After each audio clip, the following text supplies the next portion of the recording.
South ఇండియాలోనే అతి తక్కువ ధరలకి రత్నాలనందించే ఏకైక సంస్థ 6JVR.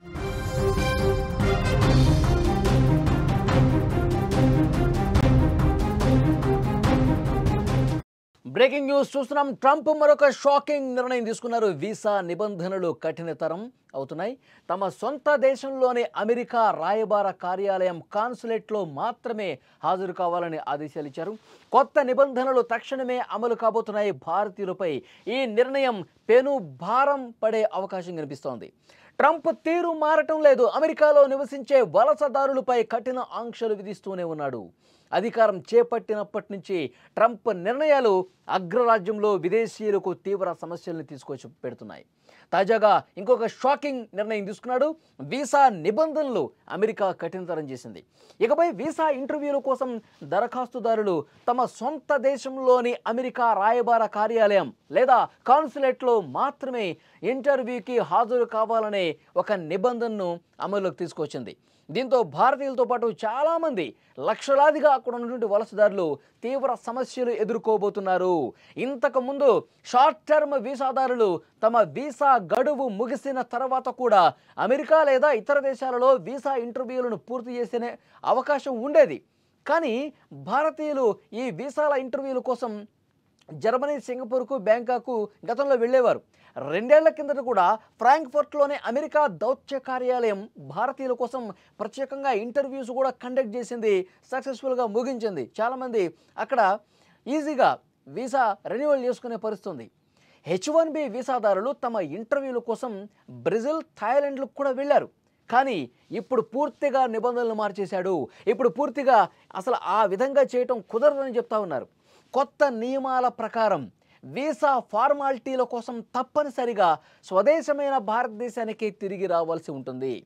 కేవలం భారత్లో ఉన్న అమెరికా రాయబార కార్యాలయం కాన్సులేట్లో మాత్రమే హాజరు కావాలని చెప్పి ఒక నిబంధన పెట్టారు.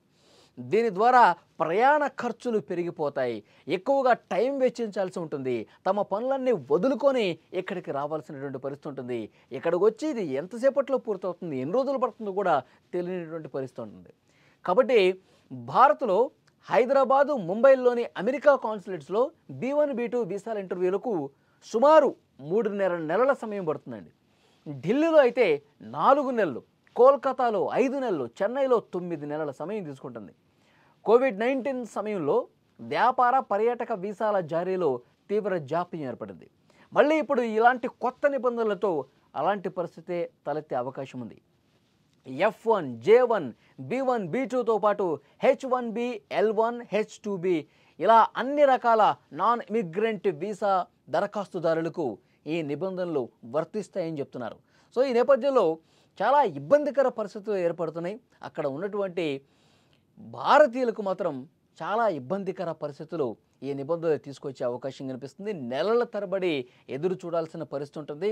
మళ్ళీ అక్కడి నుంచి భారత్కు వచ్చి ఇక్కడ దౌత్య కార్యాలయాల్లో, కాన్సులేట్ కార్యాలయాల్లో వీసా ఇంటర్వ్యూలకు హాజరయ్యి వీసాని రెన్యువల్ చేసుకునే ఇలాంటి పరిస్థితి ఉండటం అనేది నిజంగా ట్రంప్ కక్షపూరితంగా చేస్తూ ఉన్నాడని కూడా చాలా స్పష్టంగా అర్థమవుతుంది. అక్కడ ఉన్న భారతీయుల్ని ఇబ్బంది పెట్టాలంటున్న ఒకే ఒక లక్ష్యంతో ఇలాంటి నిబంధనలు తీసుకొస్తున్నాడని చెప్పి చాలా స్పష్టంగా అర్థమవుతుంది. ఎందుకంటే ఇప్పుడు భారత్కి, అమెరికాకి మధ్య ఎలాంటి పరిస్థితులు ఉన్నాయో కూడా ప్రతి ఒక్కరూ గమనిస్తూ ఉన్నారు. రష్యా నుంచి మనం చమురు కొనుగోలు చేస్తున్న ఒకే ఒక కారణంతో ఇష్టం వచ్చినట్టుగా సుంకాలు వేస్తున్నాడు. 2వ దశ సుంకాలు కూడా రేపు 27వ తారీఖు నుంచి అమలయ్యే పరిస్థితి కనిపిస్తోంది. సో డెఫినెట్గా ఈ సుంకాలు అమలవుతున్నటువంటి పరిస్థితుల్లో మనం అమెరికా లేకపోతే ఇంకా మనకి వేరే గతి లేదని చెప్పి అమెరికా భావిస్తున్నటువంటి సమయంలో మనం వేరే ప్రత్యామ్నాయాలు చూసుకుంటున్న పరిస్థితి కనిపిస్తోంది. చైనాతో, రష్యాతో మన వ్యాపార, ఆర్థిక సంబంధాలు మరింత మెరుగు చేసుకున్నటువంటి పరిస్థితుల్లో మనం ఉన్నాం. అమెరికా ఏ విధమైనటువంటి నిర్ణయాలు తీసుకున్నా, భారత్ను ఇబ్బంది పెట్టే నిర్ణయాలు తీసుకున్నా మేమెక్కడా తలొగ్గేది లేదు. అమెరికా భావిస్తూ ఉంది మన కాళ్ళ బేరానికి తప్పకుండా వస్తుంది, మనం ఆంక్షలు పెడితే భారత్ భయపడుతుందని చెప్పి అమెరికా అనుకుంటుంది. ట్రంప్ ఇదే లక్ష్యంతో పనిచేస్తూ ఉన్నాడు. కానీ ఇప్పటికైతే భారత్ వెనకడుగు వేసే పరిస్థితి లేదు. మీరు ఎలాంటి నిబంధనలు పెట్టినా, ఎన్ని ఆంక్షలు తీసుకొచ్చినా, ఎంత ఇబ్బందికర పరిస్థితి క్రియేట్ చేసినా కానీ వెనక్కి తగ్గేది లేదు. మేము మా ప్రత్యామ్నాయ ఏర్పాట్లు మేము చూసుకుంటాం, భారత్ సార్వభౌమాధికార ఆత్మగౌరవం ఉన్నటువంటి దేశంగా ప్రధాని మోదీ చెబుతూ అంతే ధైర్యంగా ముందుకెళ్తున్న పరిస్థితుంది. మరి నెక్స్ట్ పరిణామాలు ఏ విధంగా ఉంటాయో చూడాలి. అన్ని దేశాలు కూడా ట్రంప్ మీద ఆగ్రహం వ్యక్తం చేస్తున్నటువంటి పరిస్థితుంది.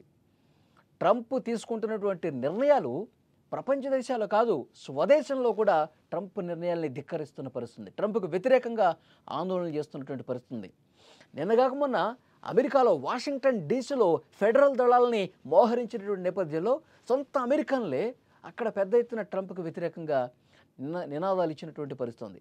సో ఇలాంటి పిచ్చి పిచ్చి నిర్ణయాలు, అహంకారపూరిత నిర్ణయాలు తీసుకుంటున్న ట్రంప్కి ఏదో ఒకరోజు ఇబ్బందికర పరిస్థితి ఉంటుంది. అక్కడి మేధావులే, అక్కడి ఆర్థిక విశ్లేషకులే చెప్తా ఉన్నారు, ట్రంప్ నిర్ణయాలతో అమెరికాలో ఆర్థిక మాంద్యం ఏర్పడే అవకాశం కూడా లేకపోలేదని చెప్పి ఒక చర్చ జరుగుతోంది.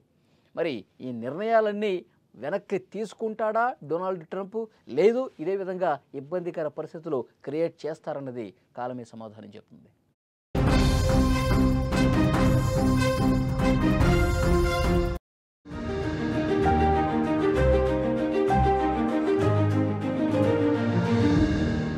క్యాంటీన్ లో ప్లేట్లు కడిగిన సంజిత్ కొండ ఇప్పుడు కోట్ల రూపాయల వ్యాపారం చేస్తున్నాడు. గేదెల షెడ్డు వేసిన ఎంఎస్సీ స్టూడెంట్ అక్షయ్ ఇవాళ బెంజ్ కార్లో తిరుగుతున్నాడు. 3 అడుగులు ఎత్తు కూడా లేని ఆర్తి డోగ్రి ఐఏఎస్ కొట్టి రాజస్థాన్నే వణికిస్తోంది. మహిళా పోలీసుకు భర్త సెల్యూట్ చేస్తే అవమానం అనుకొని ఐపీఎస్ చదివి మహారాష్ట్రలో అంబిక సూపర్ పోలీసుగా మారింది. వీళ్ళంతా మన చుట్టే ఉన్నారు, కానీ వీళ్ళ కథలే మనకు తెలియవు. కృషితో ఋషులుగా మారిన వీరి స్ఫూర్తినిచ్చే కథలు ఇప్పుడు మీరు సుమన్ టీవీ విజేతలు చూడండి. సక్సెస్ స్టోరీస్ కి care of address Suman TV విజేత.